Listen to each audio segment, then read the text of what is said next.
Hello, friends and neighbors. This is the Gifts for Glory podcast, where we celebrate and promote men and women using their gifts for God's glory. This week, we get to talk to a Chicago native who has relocated to the Indianapolis suburbs. He's a comedian, graphic designer, and co-owner of the hottest clean comedy club in the Midwest, Gutty's Comedy Club in Greenwood, Indiana. They've had some really big shows in their first 4 months so far, and they're only going to get bigger and better. Gutty's Comedy Club opened its own spot in August in Greenwood, Indiana. A couple of months ago, we had one of the co-owners, the other co-owner actually, comedian Dennis Tooley, on the show. So today we hear from the other half of the duo. Our guest is Steve Rivera.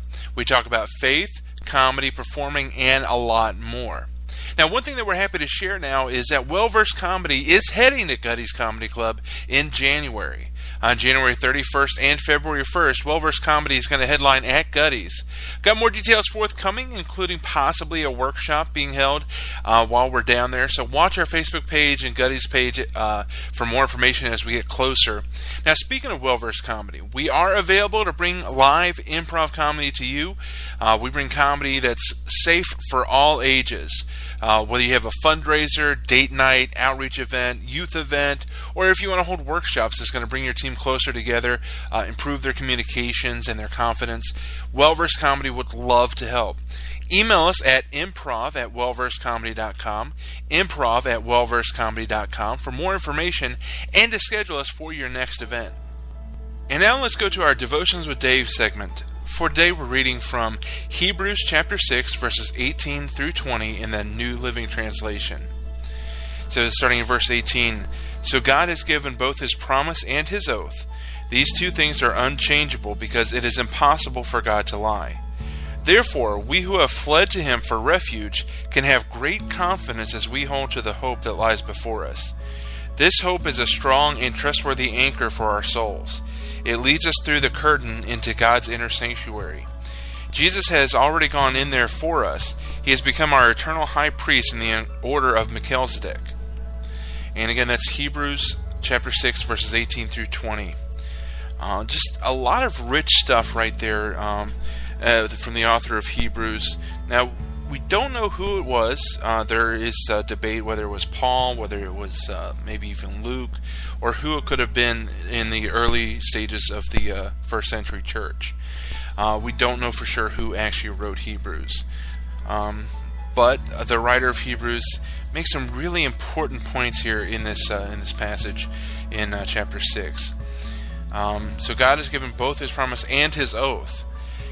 It's actually very redundant, because when God makes a promise or when He makes an oath, it's rock solid. It's clad. It's never going to be broken, because God can't lie.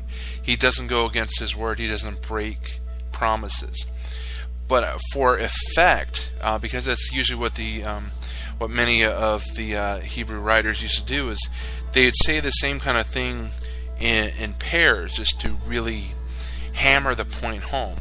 So the writer says, God has given us both His promise and His oath, and these two things are unchangeable because it is impossible for God to lie. Therefore, we who have fled to Him for refuge can have great confidence as we hold to the hope that lies before us. So here he's using the word confidence, and we can hold to the hope that lies before us. And he also continues, "This hope is a strong and trustworthy anchor for our souls. It leads us through the curtain into God's inner sanctuary." And it finishes up by saying that Jesus is our high priest in God's, as the writer of Hebrews calls it, the inner sanctuary, or in the Old Testament temple, it would be called the Holy of Holies. Jesus is our mediator to make sure to declare His followers are free from sin and death and allow us to enter into eternity with Him. The word confidence, again, is so important in this passage. We can trust in this truth. So when the world seems shaky, God is unshaken. He is our rock. We need only trust in Him and accept His salvation through Jesus. It's simple, but not easy. I hope that this piece of scripture in Hebrews 6 will encourage you. And I want to encourage you to spend some time and read the Word. Spend time with God and get more familiar with it, and learn more about the promises and how unshakable they are, and how permanent they are. And it's really a very simple but not necessarily easy choice to choose Jesus over the world. So I hope that you will, because it's so important. And right around Christmas time, as we're releasing this podcast, so many people find that rededication to the Lord, and it's such a great time for that. And really, it doesn't matter if you're listening to this when it goes live in December 2019, or if you're listening to it 5 years later. The fact is, the time is now. The moment that you are breathing, that is the moment that you need to truly consider accepting Christ as your Savior. Because God has given us these promises, and He's given us His confidence, and He's given us hope that will be like an anchor to get us through. Because the world is shaky. The world is full of storms. And when you spend time with the Word, and you spend time in prayer with the Lord, you'll be able to grow deep roots so that you can stand strong in life's storms. So that wraps up our Devotions with Dave segment for this week from Hebrews 6:18-20. Now on to our conversation with Steve Rivera. He's the co-owner of Gutty's Comedy Club, who, as I mentioned earlier, will be hosting Well-Versed Comedy on January 31st and February 1st. And here is Steve Rivera on the Gifts for Glory podcast, where we celebrate men and women using their gifts for God's glory. Steve Rivera, he is one of the owners of Gutty's Comedy Club in Greenwood, Indiana. Gutty's is simply a clean comedy venue, something for people of all ages, families, whether it's grandma or grandson, everyone can go out and enjoy a great time at Gutty's. So instead of me talking a lot about it, let's bring on the guy that helped get Gutty's going, Steve Rivera. Steve, welcome to the Gifts for Glory podcast. Hey, thank you so much for having me, and it's a pleasure, man, and an honor to be on the show. Absolutely. I'm really glad to have you. I was able to connect more with Dennis, who is your partner in crime, a few months ago, and I said, Steve sounds like a really great guy, and I want to get his side of the story. Because I hope you painted a picture of me being a great guy. I'm just kidding. But it's always interesting because even though you're married, he's married, when you guys are in business together, it's almost like a second marriage at the same time. It really is. You're right. It's like a family, really. I mean, because I just look up to him because he has so much wisdom in the game, and he just has a lot to offer. And so it's more like, brothers, that are really trying to make things happen. So we have the same kindred spirit where, we're just both, we want to entertain, we want to bring great entertainment, and we just want to make sure that everybody has a great time. And we both have that heart for that. And it's great to be in business with him. Now with Gutty's, you open in August in your location that you're at now, but yep. Gutty's has actually been a brand that's been around for a little while, if I'm not mistaken. Yeah, no, that's correct. Back in 2003, Gutty's was established, and it basically was just like your like when you go around and you see people trying to start up, small open mics here and there. It started off as kind of like more of a ministry tool. It was like an outreach type of thing that I was able to connect with my pastor with and say, hey, I got a passion for this. And so I was always going around trying to find places to be able to start the brand. But it was never really Gutty's Comedy Club. It actually started off as E-Comedy Live. And E-Comedy Live was more like an evangelistic outreach comedy live. And it was a branch from one of the ministries of Sign of the Dove Church in Waukegan, with Pastor Harry Stackhouse. He saw that I had pretty much the comedy bug, and I had the funny bone, and I needed a place to be able to start, at least utilizing this gift of comedy and medicine, because it's good as medicine. So it's like he wanted me to be able to do that, share that gift, and so he gave me the opportunity, which I thank him so much. He gave me the opportunity. He gave me a small little room inside the church to start it off. And it was like maybe 25 seats, maybe 30 seats tops. And I made a small little stage and just started the show from there. Wow. And I've been to Sign of the Dove. I don't know what how long ago this was, but Corey Ratliff, he does dance out of there. Met him through Caritas. So I've been been up there to Sound of the Dub a couple Wow, times. small world. Yes, definitely. I actually played in the band for about 12 years with the Sign of the Church before Corey became the senior pastor, or he's the pastor now with Jason Dewey. Mm-hmm. And so, yeah, I remember when the first concerto started too.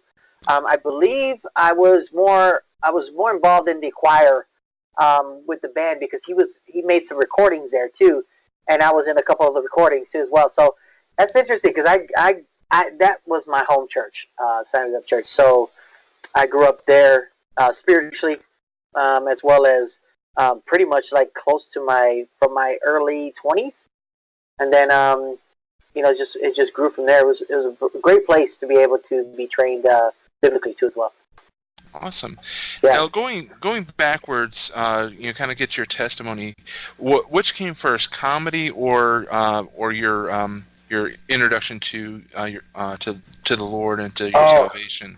You know what? To be honest with you, I'll say both. Here's why I say that. I grew up in a Pentecostal church.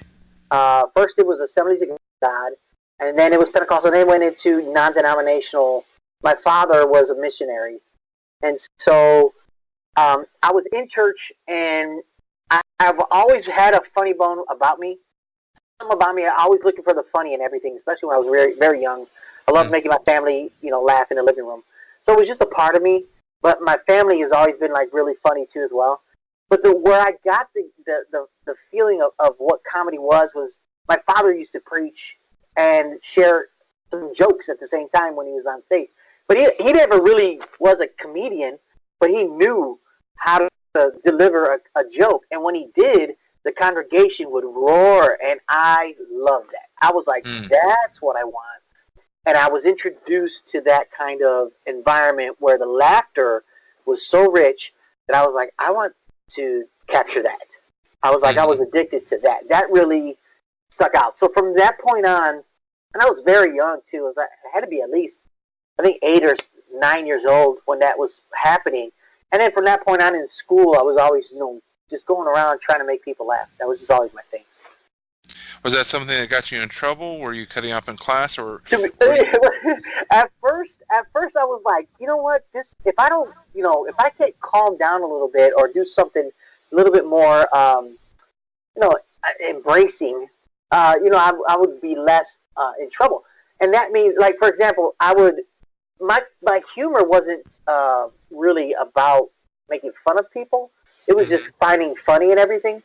And so my teachers found it to be very refreshing. And so at lunchtime was what, was the gig. I was ready for lunchtime because that's where I was going to do my gigs. I was going to do my pieces, do my sets, but I didn't know what that was at the time. I just was like, I'm going to go in and I'm going to say some jokes. And so when I got in, there was a teacher there. He actually was a monitor at lunchtime, and he would let me get up and walk around and tell jokes because he enjoyed my humor. And so he would tell the kids, he would tell everybody else to sit down. But for me, he knew my whole point of it wasn't to be malicious, but to be more to, find the jokes and funny. And so he was waiting for me to bring some jokes. And so it was cool to at least befriend the teachers and not make it into something where I was always in trouble. I did get in trouble a couple times. Don't get me wrong. There were a couple times where I shouldn't have said a few things or a few jokes that were inappropriate.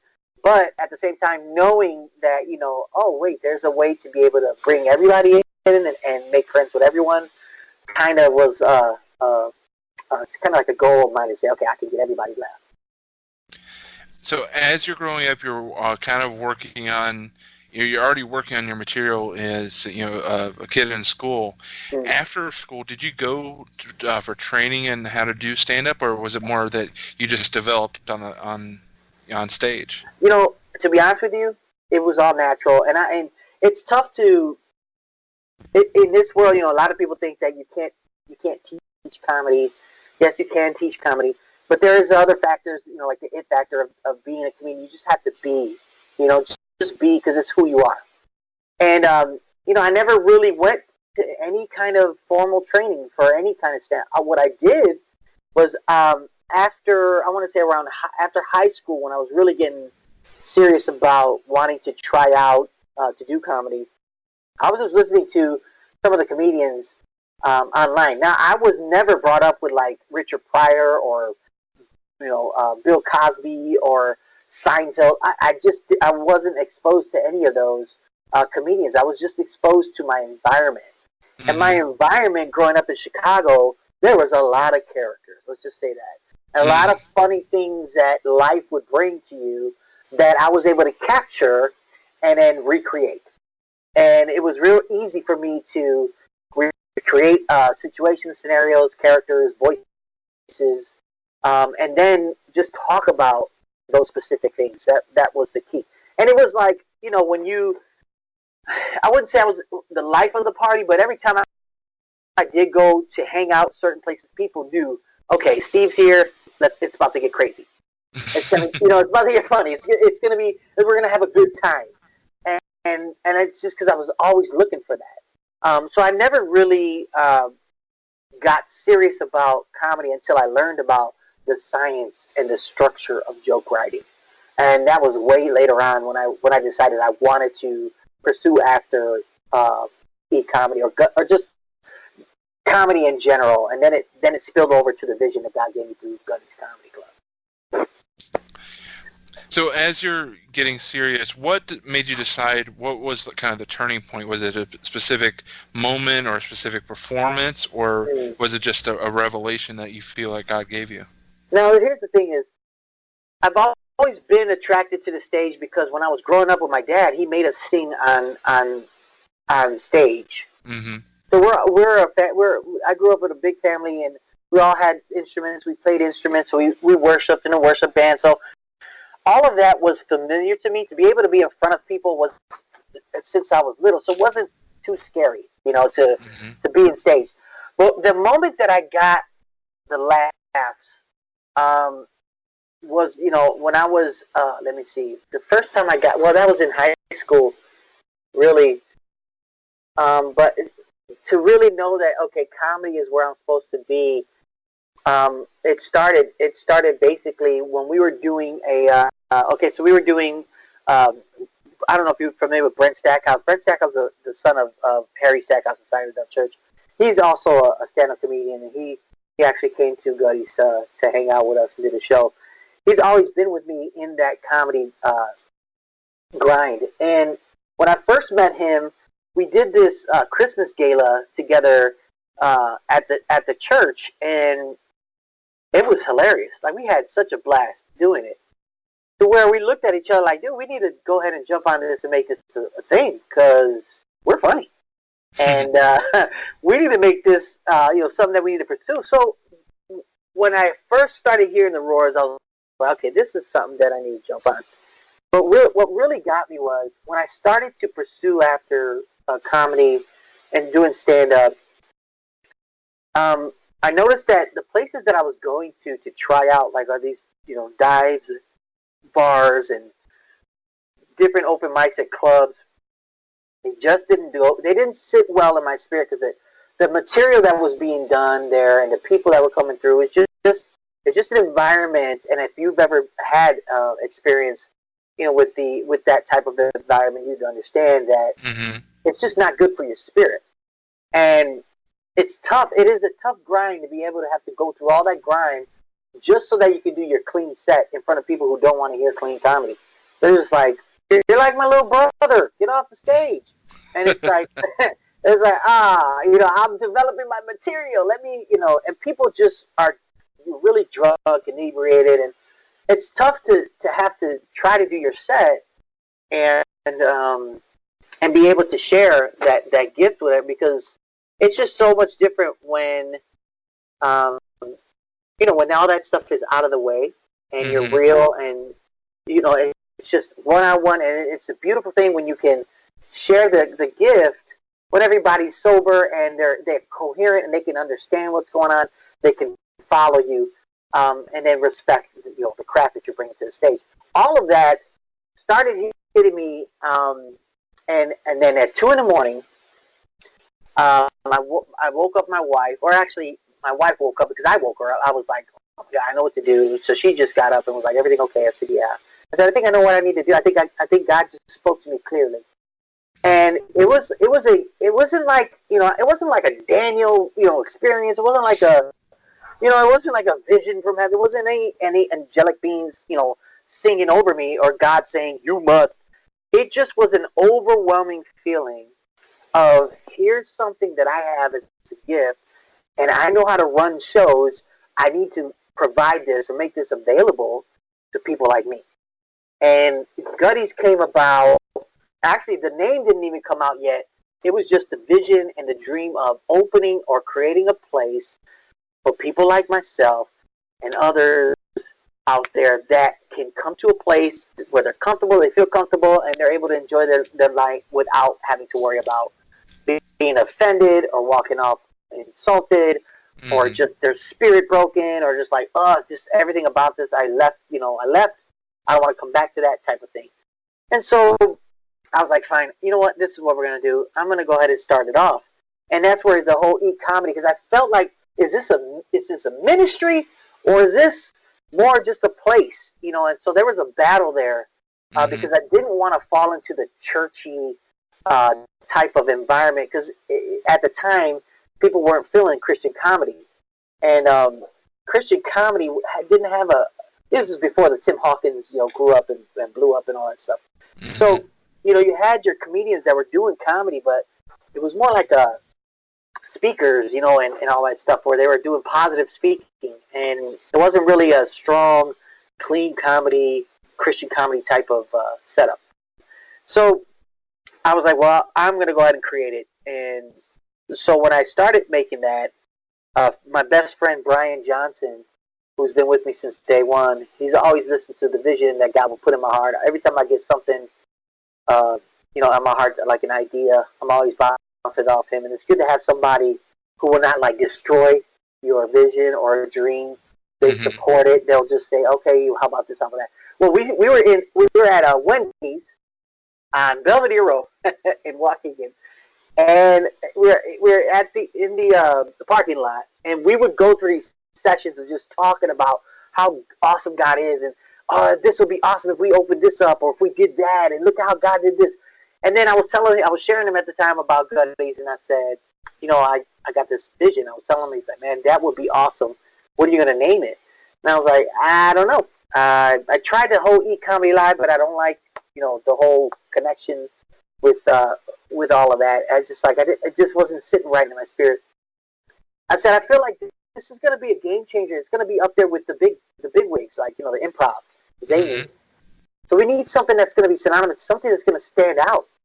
And so we were talking about what happens at the clubs or at the shows when we have our shows. I said, well, people are always laughing hard. People are always coming up to me and saying, hey, man, I had a headache and it's gone, and I just feel really good. I'm so glad you have this going. And then some people say, like, my side hurts, my gut hurts. Oh, gut. We were like, gut-busting laughs. Guttys. So then Guttys came out through the fact that you get gut-busting laughs at the event. Nice. And so we're like, boom, there you go. So it starts in Waukegan, and how does it transition down to suburban Indianapolis? Well, I met Dennis Tooley, my business partner, at Christian Comedy Association. Okay. And I was pursuing my career in comedy, and I met him there, and I told him about myself, told him about what I want to do. I told him about Guttys. I told him about, just how I'm trying to make things happen. I'm living out of Waukegan. And he said, hey, why don't we just try to do something together? Let's see if we can connect and maybe come up with a tour or something. Since we're clean comedians, let's try to work that out. And I said, okay, cool, no problem. And we met another comedian. His name is Mike McLean at the time. Excuse me. And he joined us, and we created what was called the Ministers of Comedy. And so we toured with it was it wasn't anything big, but we toured and we did some shows in the Midwest, and we were able to get that, to continue the whole pursuit of clean Christian comedy. And at the time, what I actually, my day job is I am a marketing, web and graphic designer, and so I've been able to use those gifts that I had to pour into Gutty. So everything that's Gutty is pretty much something I've been able to put together. And anybody, I'm sorry, I was just going to say, anybody that's seen Gutty's advertisements, it looks like, wow, these guys are putting a lot of money and effort into their promotional materials. So that's, a huge gift to be able to have that skill set. Oh, it's a blessing. It's a blessing because, again, and this all ties into why I know Gutty's was, this is something that God has called, because he put it all together. At the time, I couldn't figure out why I fell in love with graphic design, why I'm even in love with art, because I do, I paint, and I love art in general. Why am I such a junkie in art, and why do I love it so much? Creative, everything that's creative, I pretty much love to be a part of, and it's all for a purpose. So it all came together, right? So, so I met up with Dennis, and the way that I came down to Indiana was this: my buddy Brian Johnson, he's actually a worship pastor now at Journey Church in Waukegan. In Waukegan, I believe. And but at the time, he was actually a worship pastor down here in Indiana. And he wanted me to come through because I've worked with the multimedia department in the church. And he wanted me to come down here because there was a position open for a multimedia director at a church. I believe it's Lakeview. I'm sorry. It's either Lakeview or Lakewood. No, it's Lakeview. In where's it at? Avon. And he was down here. He called me and said, "Hey, there's an opportunity." At the time, I was looking for work because it was very slim, and so I was like, "Yeah, I would love to come down." So my wife and I, we've had enough of Waukegan at the time, and we decided, you know what? Let's go ahead and move down. Let's get something new. Try to leave home and just try something new. And the kids were real young at the time, so we knew that they could start off at a good, some good schools and stuff like that. So I said, let's give it a shot. And that's how I came down here. When I got down here, things didn't work out. So I was like, well, I got to find a job here now. So I didn't want to uproot my kids again and get them out of school. So I decided to go ahead and try to, find some side jobs here and there. And then connected with Dennis. Was like, look, now I'm in Indiana. Let's see if we can get back to this whole comedy thing. And we were just grinding and finding places to do the comedy show at. And we wanted to go ahead and, just get Gutty's going again. And Dennis really, he got me because at time I was getting ready to give up. I was like, I'm done with this. This has been almost 16 years. I've been trying to make Gutty's happen, and it just, one thing after another, just, just can't get to a place where it's at. And I was very discouraged. And he, called me up, said, let's go get some coffee. And he just, once again, Dennis has always been there to bring out the dream. He supports, if he sees the potential in people and he sees what God can do through them, he's always been that support that I needed to just push me, kick me, and say, hey, this is what you're called to do. This is who you are. And so he met with me. He said, let's get it going. I said, let's get it going. Let's get back. So that point on, for just for here and there, we just find little places. We teamed up with Brick House Coffee, and they let us do some open mics there. And then we teamed up with someone here at the previous owner of the current event or the current place that we're at right now. He let us do open mics every Sunday night. And so we were trying to get things rolling, getting Gutty's going. We tried it out in Shelbyville, Indiana. That didn't work out. So we were like, okay. So I got to a place where I was like, okay, I'm feeling a little discouraged again, as we all do. You get your ups and downs. And then the opportunity opened where the location opened up. And I looked at Dennis and said, I think when I first walked in here, when we first were asked to come check out the place, I looked at Dennis and said, this is Gutty's, man. I feel it so strong that this is Gutty's. And he was like, yeah, bro, but somebody's already in this location, so that's not going to happen. And I was like, no, I think it's going to happen. I'm just going to pray about it. So a few months down the road, we get a call, and it's like, hey, it's open. And I was like, it's time to jump on it. It's time to jump on. I'm going to jump out and take the risk. And here we are. Nice. Your first weekend, I believe, was August 16th. Is that right? Yeah, that's correct. Yep. And that weekend, you kind of tipped the hat to the previous tenants of the building because Yeah. the headliner that weekend was the former owner. Yeah. Well, here's the thing, though. The headliner owned a comedy club called One Liners, and that was down the street on Main Street. Everybody knew about that club because it had a plane, like a half a plane, on the building. So it was known. One Liners was there for a long time, like 11, 12 years. So the owner of the club, the owner of the club of One Liners, before they shut down, he called up and said, we called him and said, hey, we're opening up Gutty's Comedy Club here in Greenwood, and we noticed that we know that you were a part of Gutty's Comedy Club. I'm sorry, of One Liners, and we'd like to, continue that. And he was so awesome. His name is Dave Wilson, great guy. And he was like, Gutty's gonna do great. He has no doubt that Gutty's can thrive here, and he was honored to do the show, and we were honored to have him on it. And as you started getting closer and closer to that first weekend, you're planning ahead, trying to make sure that you have events coming up each week. Yeah. And in talking to Dennis, there were some really God things that God orchestrated to be able to give you guys some really top-notch comedians from around the country to come in. Yeah. Let me tell you, man, when God is in it, there's no limit. But at the time, when you're going through it, it really is a moment where you're walking on the water, right? And you're like so focused on Jesus. You're like, okay, I'm going to focus on you. And then these waves, they can be really big. They can be overwhelming. They can be anything. They can be from your home life where things are just getting shaken up because of fear, from work, from your own personal insecurities.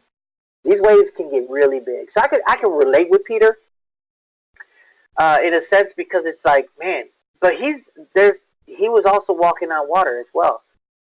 So those moments, those times where I do, it's like the word starts to come alive a little bit more, because when you jump out in faith, man, I'm telling you, it's a ride. And we're still in it too. There were some really key moments that we were like, God, we're by ourselves here. We're out here, and we need you to move. And we would get phone calls, a week later, a day later, people wanting to support. We'll get people that will, other comedians that would hit us up on email and say, hey, I'd like to do the show. I love what you're doing. I'll go ahead and take care of this. You can take care of that. So a lot of great people have been stepping up and helping us out since we made that move. And now, it's just great to see that we can safely make it to the end of this year and get ready for 2020, knowing that God has that in control. And just some of the names that you've been able to get in there, Andy Beningo, who recently had a dry bar comedy special, Joey Aiello. Great. Leslie Norris Townsend. So you guys have really been blessed. Of the people that you've had or the people you've confirmed a booking, who was the one that's like, wow, this is a God thing. I can't believe that we're going to get this person in here. Let me see. Well, here's the thing. To be honest with you, I would say Andy Beningo, everyone actually that has been on the show, Leslie Norris Townsend, Andy Beningo, Paul Aldrich. I mean, these guys, as I was growing up in my comedy career, as I was learning, they were the ones that were on the books. They were the ones out there grinding and going out there and paving the way for clean comedy. Even Robert G. Lee was here, and to finally meet them is interesting. And then to do the show, to do Gutty's Comedy Club, that ever since the beginning, the inception, my wife would tell you, I would tell her, these people are going to be at Gutty's. They're going to come to Gutty's. They're going to perform at Gutty's. They're going to be calling us. They're going to connect with us. And to see it come to pass is just, it's phenomenal to see how God moves.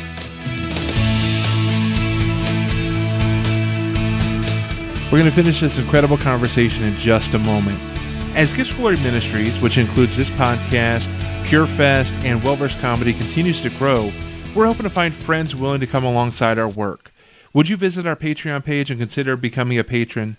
No gift too small, and your gift is going to help us make more amazing content, do great events like PureFest, and bring uplifting comedy to more who need that break from life with some laughter through well-versed comedy. Join us at patreon.com/giftsforglory. That's patreon.com/gifts4glory. Thank you so much for considering supporting Gifts of Glory Ministries. We really appreciate everyone that's coming on board.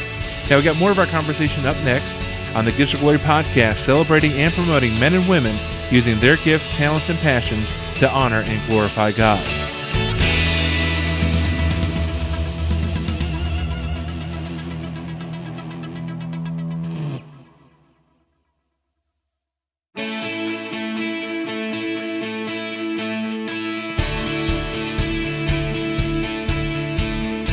Ever since the beginning, the inception, my wife would tell you, I would tell her, these people are going to be at Gutty's. They're going to come to Gutty's. They're going to perform at Gutty's. They're going to be calling us. They're going to connect with us. And to see it come to pass is just, it's phenomenal to see how God moves. Like, he'll put, like, even now, just the things that will come to my mind, I would tell Dennis, this is going to happen or that's going to happen. I feel that this is going to happen. And it's just been happening. And I'm like, God is in this thing. And it's hard to explain it, especially when you have vision. It's hard to explain it to people when it comes to like the vision that you have. Sometimes you can't share it with everybody. Not everybody's going to get it. Not everybody's going to jump on it. Right. But but at the same time, you can rest assured that God has it, and to follow Him is just where your focus should really be. So I'm actually not shocked, but I'm blessed to know and to see it come to pass, because all these guys that we've had so far has all been nothing but the answer to prayer and the answer to how God has just opened up doors and visually shown me this is what's going to happen through this. All right. So as this podcast goes live on mid-December, who do you have coming up to end the year, or who's coming up in 2020 that you're really excited that's confirmed to come? Or are these things that you want to surprise people in a little bit? I don't want to let the cat out of the bag too early, but... You know what, to be honest with you, I'll say this. We have this comedian named Lee Hardin. He's coming in December, and he just recorded his dry bar comedy. Now, not too many people know about dry bar, which they should know about dry bar, because dry bar is doing exactly what Guttys is doing as well. It's like we're in the same boat, but they started off really strong, and they're doing a great thing over at Provo, Utah. They have a comedy club, and they established a great business in pushing clean comedy. And so it's just helping us as a club, searching for these comedians, to be able to provide some clean comedy. And Lee is one of them. He just recorded his dry bar comedy, and we are going to have him in December as well. We don't just do improv, but we also have, stand-up, but we do improv. And so we're going to have an improv team come through, and we're going to have that show going on in December as a special event too as well. So I'm excited about what's happening in December. We have some great comedians that, again, are calling us, emailing us, letting us know, hey, we want to do Guttys. We love what you're doing there. And it's almost like we're in a really good position, especially with Dry Bar out, because they're pushing out these great comedians. And now we're like, okay, these are some caliber, clean comedians that we can bring to the club and provide that comedy entertainment that we're looking for others too as well that are looking for it. So I'm excited about that. And 2020, I don't know what's going to happen. Some great things are going to happen, obviously, because we've connected with the World Series of Comedy.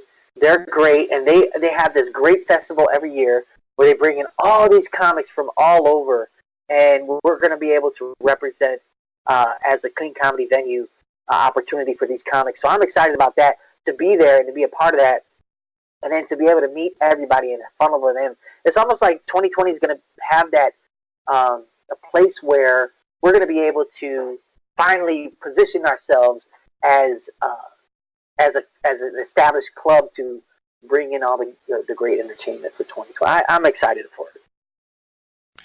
So looking forward in 2020, I know that you guys, your big events are the Friday and Saturday nights with the comics. Yeah. Are you looking at possibly adding more shows, like maybe a Friday matinee or a Saturday matinee, or what's your schedule looking like to add to get more people to come out to Guttys? That's it. It all depends on the response. Mm-hmm. If they come out, we'll make room. The beauty of Guttys is that we don't have a time limit. So if we want to do a matinee, if we want to do 2 shows on a Friday night, great. There's some people out there that like late shows. So if you want to do some comics are used to doing 2 nights, 4 shows in 2 nights. So it all depends on the response and how we can get everybody in Greenwood and the surrounding areas, Johnson County, to really just step up and come out. And if they start doing that, we'll bring the money. It just depends on the demand. So I don't have a problem, adjusting that. But also, we have every Sunday night we have a open mic night. It's called Laugh Sabbath. I know Sabbath's on Saturday, but we call it Laugh Sabbath. And every Monday night we have our improv sandbox team. So it's like a stay and play. If you like improv, you can come on Monday nights, and we do improv there too as well. But we get to a point where when I was hosting an open mic night at Brick House, we actually did what's called the Gutty's Gumbo variety show. And it was a variety show of all kinds of different people that want to come and do acoustic, if they were musicians, if they were comedians, poets, singers, songwriters, all of that, all in one place. That's another thing that we wanted to start in 2020 is to bring Gutty's Gumbo variety show. And that'll be like on a Thursday night. So there's a lot of great things happening because the place is primed for all kinds of entertainment. We also hosted, recently, a arts exhibit, which is basically, we have a comedian that comes in on our open mic nights. His name is Bob East. He's a caricature artist. And he comes in, and he's a part of the Art Society. I believe it's either Art Society or Artist Society, where he brings in all kinds of different artists that come in, and they have a live model. Sometimes they have all kinds of different things that go on, and they want to start a community of artists, but they didn't have a place to do it. Well, we opened up our doors, and now they're going to come again once every quarter to be able to host an art exhibit where all kinds of anyone that is at any level of arts, any artist can come in and they can have fun and learn how to do that. So it's like we're opening. It's just an entertainment, a place of entertainment. And I think as we get along and as we get the stand-ups going and improv going and sketch going, it's really going to be a place to be able to visit when you're in town, no doubt. So is the vision to eventually, obviously, God willing, to make this your full-time thing, running Guttys, or is this pretty much going to remain in the hobby level? And yeah. I feel called to it. I do, because Guttys actually doesn't. Here's the thing about Guttys, and this is why I knew that was a God thing. When I first learned about, when God really showed me Guttys, I didn't see myself in it. I saw others. Mm-hmm. And so that's when I knew, being selfless in this is going to help others. Like we're teaching 16, 17-year-olds how to do stand-up, how to break out of their anxiety, how to break out of their shyness and be bold and go on stage and do something radical. Where, we have some kids that there's a young man that has autism, and he comes every Sunday to try out his jokes. And just to be able to get on stage has just been therapeutic for him. So it's like it's more than just comedy. This is just one story after another. People have come up to both Dennis and I and just felt like this is so beautiful. It's an awesome thing. We've had just people calling in and saying, hey, we're at this high school over here, and we have a program for kids, and we'd like to bring them into a show We heard about a clean comedy club, and we just fell in love with the idea. I just know that Gutty's is more than just a comedy club. And I feel that I'm just praying for the day. I'm working towards it, that God will open a door and we'll be able to do this full time, so that way I could put all my heart and soul into it. And then who knows what will happen? We can expand. I see visually what can happen, but I'm just like, God, if this is your plan, then let's make it happen. But I love where we're at in Greenwood, and I love the people here, and I love what's happening, and I just want God to just continue to bless it. Absolutely. And I'm based in the Chicagoland area, but it's a day trip. It's a 3-hour drive to suburban Indianapolis. So anybody in Chicagoland, it's worth the drive to go down and check out some of these comics and support Guttys and spend the weekend there. Stay for the improv class on Mondays as well. Yeah. So I'm definitely in support of what you guys are doing, and because there's a need for clean comedy. There's a need for something that people can enjoy together. And even though that you and I and Dennis are all believers, it's not just Christians that are performing. It's clean, so it's open to more than just Christian comics. Exactly. And that's the thing, is I don't promote it to be a Christian thing. I just let my fruit, I let the fruit show. Like, I let them see that this is who I am. And if they have a question about it, yeah, sure, we could talk about it. I will witness. I'll share with you the love of Christ. I'll share with you all of that. But at the same time, I just felt like I knew that this position where we're at, I want to be able to bridge that gap. Where, and here's the thing, is we've had a number of different comedians that have never done clean comedy, have done comedy here successfully, even headlined here with clean comedy, and they can tell you it's such a great experience because from their mouths, they're like, I've never thought I could do clean comedy. I never thought that it was an opportunity or an option. I said, well, if you think about it, if you want to get on Jimmy Kimmel, if you want to get on TV, you can't do blue. Especially, unless you're an established comedian. Obviously, all these guys have been in it for years, like Dave Chappelle and all them. They've established themselves. They can do that. But if you want to get in the game, and if it's your desire to be in the game, you have to abide by those rules. You have to be able to take out the blue material and do a clean set. And so what we're doing here is we're setting them up for success. We're trying to get them to the place where, hey, I want you to not only know that you can do clean comedy, but I want you to witness it. Come and check out these guys who have been in the game, who have been doing clean comedy for a long time, and learn from them and glean from that and get what you need, so that way you can add to that arsenal. Now, at the same time, I pray for them, and I'm like, God, save them. Because you want them to get saved. Yes, 100%, but it's in God's timing. But we're not ashamed. We're not afraid to just share that and say, hey, yeah, if you want to really change, you know that there's an option here. You know that there's a way. So there's no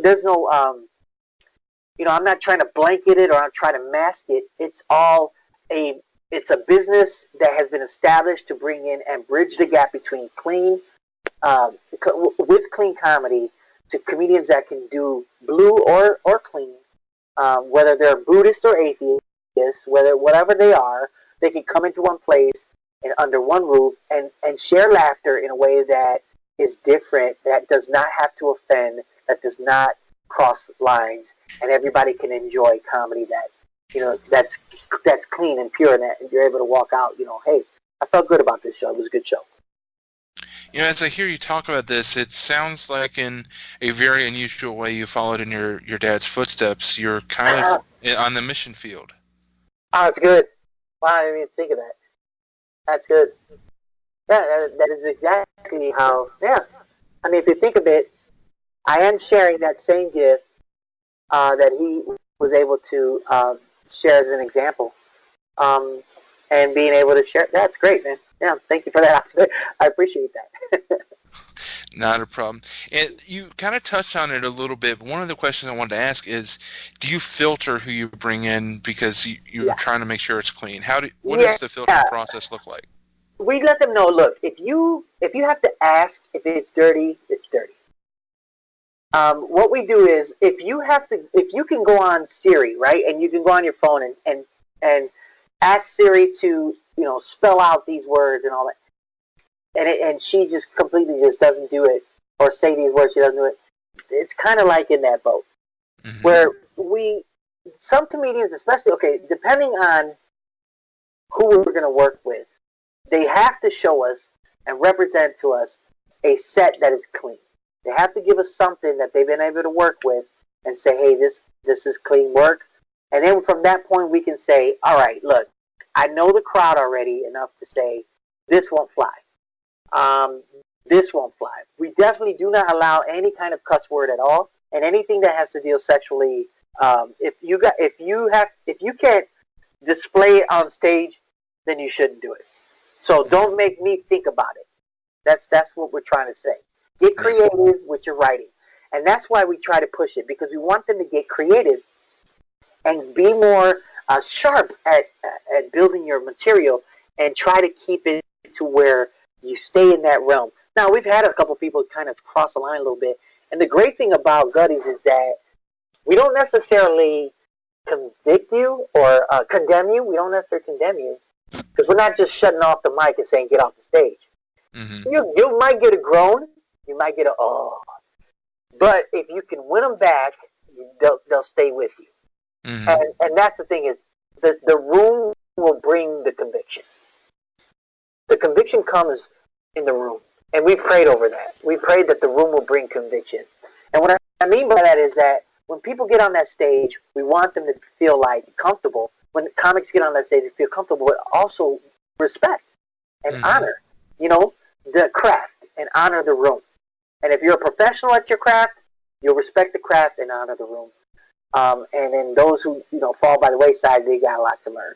So that's how we kind of let them know. Look, we work clean, and we stay PG-13, clean PG-13, because PG-13 nowadays is almost rated R. So it's like you got to stay closer to the PG side, PG-13 clean side, and because there's some jokes that you don't necessarily have to say much, and you'll get a good laugh at. So if you're creative with it, you can push a little bit of the envelope, and if they like you, okay, cool. If they don't, okay, cool. Because some people can be, it's very subjective, especially in comedy. People, certain comics are loved, and certain comics are hated. But it is a place where it is a tightrope that we walk on, and we have to make sure that they understand. Look, this is how we work. This is the room. And if you're professional enough to work with us, we'll work with you.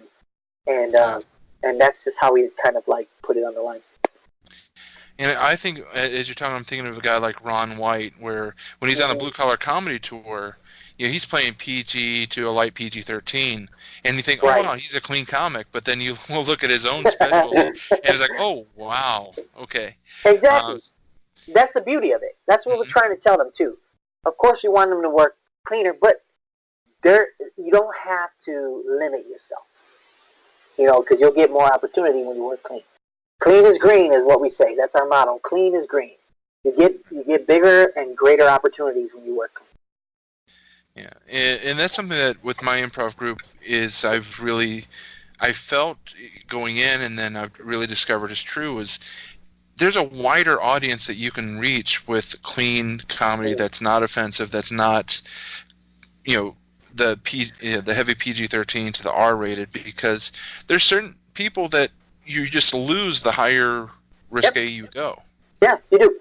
Hey, here's the beauty of it. In one sitting at Gutty's Comedy Club, you're going to see the gray hairs and wisdom, right? They call them wisdom and gray hair. Then you have a couple that's coming for a night out, on date night. Then you got a family that has a family of 4, 2 good kids and a daughter. And over here, you got all kinds of different races, too. So it's not just one specific race. It's like everybody's coming together. So we're touching the whole span just because we added clean comedy. Now, you got those who are like, do you sell alcohol there? No, we don't. Well, we might have some that won't come. Okay, that's fine. But we're reaching out to a certain demographic that I feel is untapped. And that is, they're out there. And we just got to reach out to them and say, hey, there is a place that you can come that you don't have to worry about these specific things. And so we have a wide variety of different walks of life that are walking through the door that I find interesting. That is so awesome, and I'm glad that I was able to connect with both you and Dennis and promote you with as little of a platform as I have right now. Oh, but man. I'm hoping that more and more people will find it, and then you'll have to expand because you won't be able to hold everybody inside. Man, that is the prayer. That's the prayer. And thank you for having us on here. Not too many want to be able to know what's going on, but I know that there are people just like you out there that desire, just like me, to be able to connect and network and to promote, the kingdom and be able to push what God is doing in our lives. And so I thank you. Thank you for the opportunity. Appreciate it. It's absolutely. Now, before I let you go, Steve, one of the things that we do each week on the podcast is we end with the interrogation. I'll throw 7 questions at you, and just come up with your best answer. And if there's anything that I ask out of ignorance that you would rather not talk about, you can always pass.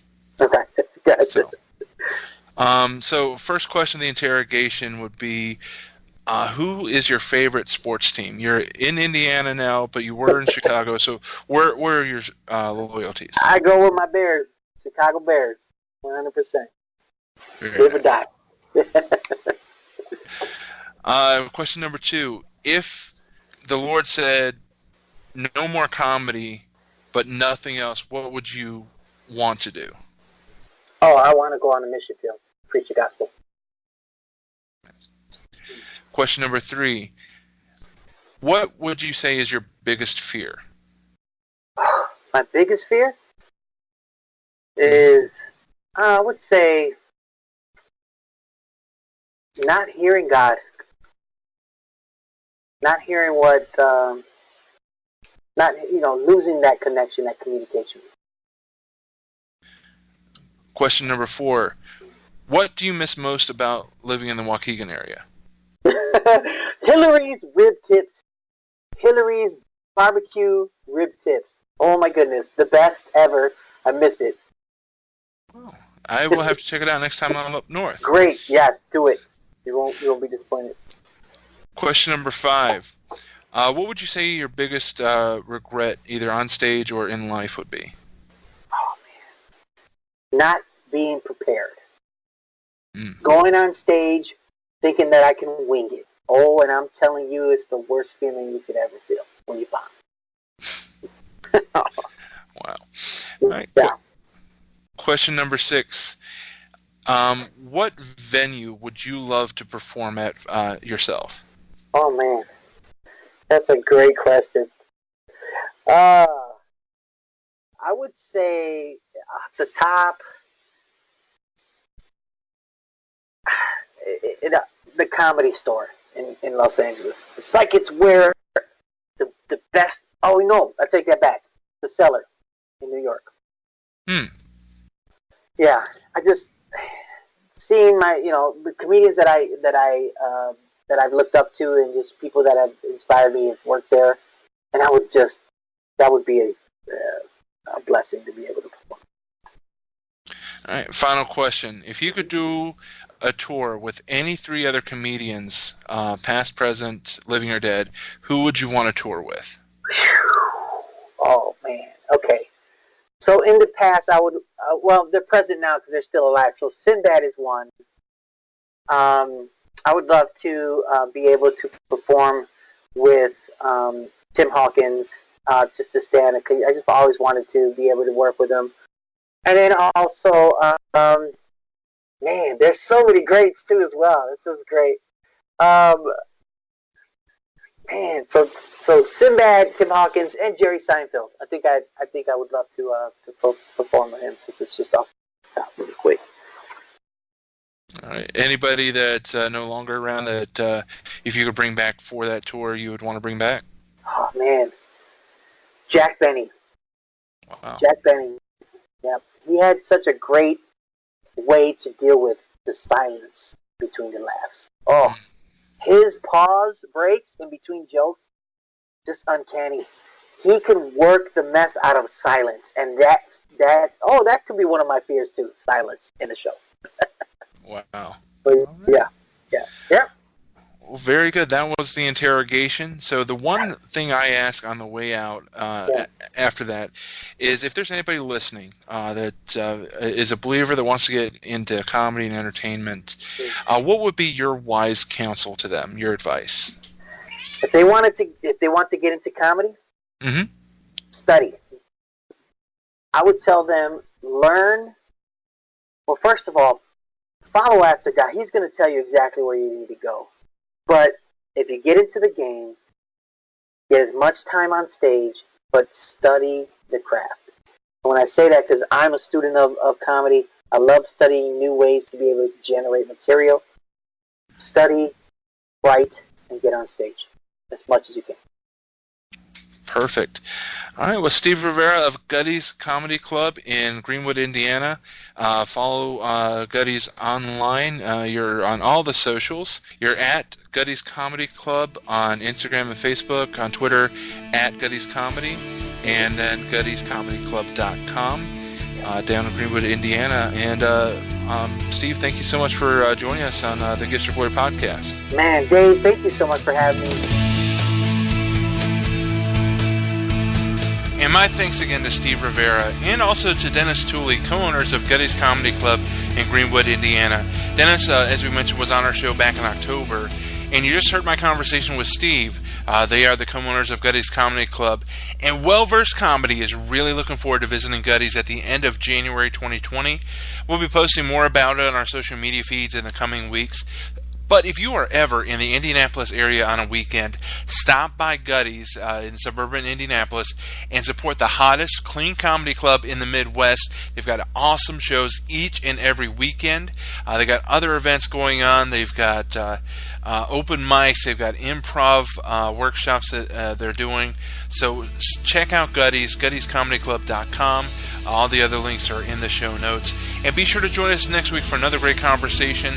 And check out some of our other podcasts. We've had a lot of great conversations over the last 7 months since we started this program.